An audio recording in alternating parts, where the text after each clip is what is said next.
You want to create a marketing portfolio, but you don't have any formal work experience. This video is for you. In today's video, I'm going to show you how you can create a marketing portfolio with no experience. I'm going to take you through the step by step process so that at the end of this video, you can create one for yourself.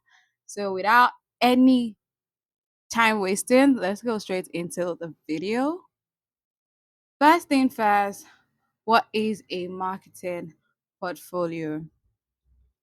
And according to the description or the definition that I have here, a marketing portfolio is a collection of your work and projects that showcase your marketing skills, creativity, strategy, and results. Basically, it is a proof that you know what you're doing, even if you don't have a formal job experience yet. In today's world, a lot of people are talking, a lot of people are yapping on the internet saying, "Oh, I can do this is how you do this is what it is." But the real people who get the job done or who get the jobs that we want or the opportunities that we seek are people who don't just talk, they also show evidence. They show backings. They show that, yes, I'm not just talking, but I can show you proof. So your marketing portfolio or your portfolio in general is proof of work. So that's why it is very important for you to have experience, right? That's why it's important for you to show something, for you to do something. Because if you don't have anything to show, then what's really a portfolio without that? So that's why I want to first encourage you that even though you don't have a working or a formal job experience, you can still have a portfolio. You can still do things, especially in today's world where there are a lot of opportunities for you to put your work out there, for you to showcase your skills, for you to try out things. Do not think to yourself, oh, because I don't have a job or because I haven't worked formally with an organization, I can't have a portfolio. You can. You can definitely have a portfolio. And again, I'm going to show you how to do that in this video. At this point, if you're not subscribed to my YouTube channel yet, that's wrong. So make sure to hit the subscribe button even as we continue. So the very first thing I'm going to say is take online courses, right? I did make a video some 2 weeks ago sharing some personal courses that I have taken or I'm taking. So you should definitely check them out. You should definitely check them out. Some of those courses are free. You know, we have Google Digital Garage, we have HubSpot Academy, we have Coursera, we have Facebook Blueprints. There are a number of free courses out there. So I would say that first, try your hands on these courses, finish them, get certifications, learn about the field, digital marketing, like whatever courses you can lay your hands upon on Udemy or whatever platform, just try it out. Take the courses, finish it up. This is going to be useful for you in your portfolio, right? Because you're also going to include the courses that you've taken. Now, all of this knowledge that you've gained from these courses, right? You're now going to put them into work, right? And that leads us to the next step. The next step, which is creating a personal project or create personal projects for yourself. Now, personal projects could be for your personal brand. It could be your own blog, your TikTok page, your YouTube channel, your Instagram page.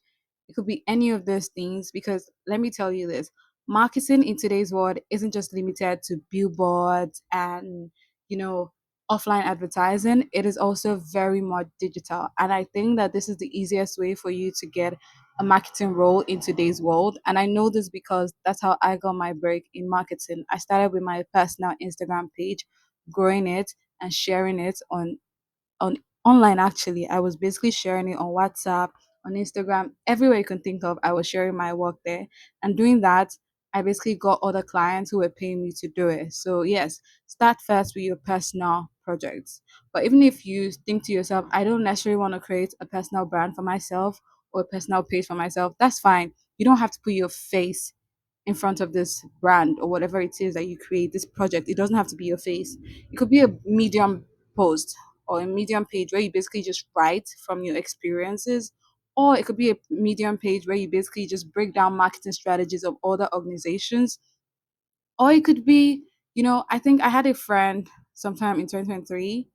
She was interning and she was also the social media manager of Pan Atlantic University, right? That is a big experience. She wasn't getting paid, she was volunteering for it, But that was a big experience. From her school, she was managing the social media page, she was growing it, she was coming up with content ideas. So if she needed to create a portfolio, all she needed to do was pull out all of those things she had done for PAU, and that would suffice. Like that would work. So it doesn't have to be your own personal page. It could be for your school if you're still in university. It could be for your church, for your mosque, for your business, for your parents' business. Like whatever platform, it could be on anything. It could even be a friend who is starting a new business and you're like, okay, I'll volunteer to help you do this for like 3 months, and then I'll see the growth and I'll take that for my portfolio. So basically, you need to, because I'm going to tell you the truth, like I said, your portfolio is proof, it's evidence that you can do what it is that you say you can do. So, one way or another, whether you have a job or you don't have a job or you don't have a formal job that you go to like 9 to 5 or a big organization or startup that you work with, you have to create your own opportunity. You have to create a way to show your own work. It could even be a YouTube channel where you talk about the things that you've learned and how you've applied it for a friend. Like, if you don't tell me it's a friend, you can just say it's a business and you grew it from 1 follower to 10 followers to 1,000 followers.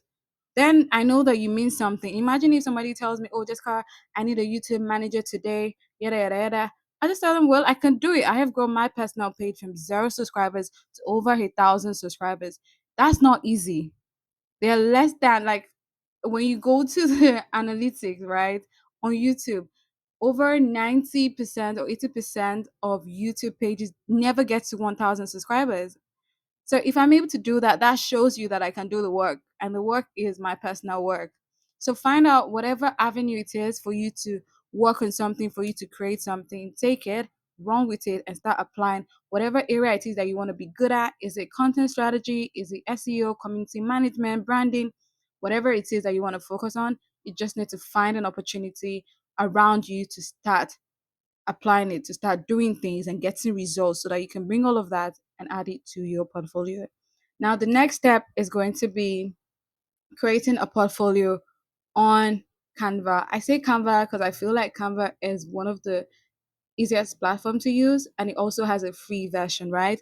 However, there are other platforms as well, from Notion to Wix. Like, even you can use Google Slides. So whatever it is that's easy for you, but I personally like Canva because it's easy to use. It has like really great fonts. Like, I really really like Canva, so I would say that you try that out. Go on Canva, check for any simple template, portfolio template, and then start to fill in your details. You're going to need an about you page, obviously, to tell them about yourself, what you've done. And this is also where your skills, the things that you've learned, the online courses that you've taken is going to become useful, right? And then also, you're going to have projects that you've worked on, real or mock. So it could be real life people that you have worked with, or maybe you're a designer and you've designed things, you will put it here, like all the projects that you've worked on, things you've done on.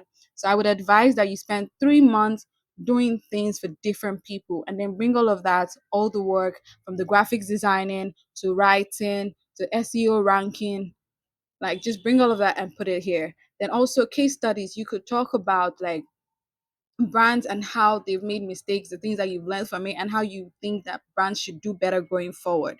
Then also, if you have links to this content on social media, on your blog post, on YouTube, bring all of that together and add it to the portfolio so that when people look at your portfolio and they decide, okay, I want to go even deeper, they can click on links and go and check for themselves whatever it is they're looking for. Again, your portfolio is for you to not just talk, but for you to show. So whatever opportunity you have for you to show people what you're talking about, you add it to your portfolio. And last but definitely not the least, you need a testimonial. Now, if you're somebody who have had the opportunity to probably manage a social media page for your school, for your church, get your pastor, get your departmental head, whatever it is, to basically give you a recommendation. Get your friend that you've worked with to give you a recommendation. Get testimonials, add it to your portfolio, and that's it. Testimonials or recommendations are basically people saying that you've done good work, and add it there. And once you're able to do all of this, you basically have a portfolio. And now you can keep building on that. You can use that to get opportunities, to apply for internships, to apply for junior roles, where you now keep growing and building on that portfolio to make it even better. But I think that with this, I hope that with this, I've been able to convince and not to confuse you that even if you do not have a formal work experience right now, you can create a marketing portfolio by doing this or following these simple steps that I have shared with you today. If you have any more questions, drop them in the comment chat or in the comments below. I will check them out and I'll respond as much as I can. And until next time, I remain Jessica Fortunes. Thank you for watching this video, and we have come to the end. Bye.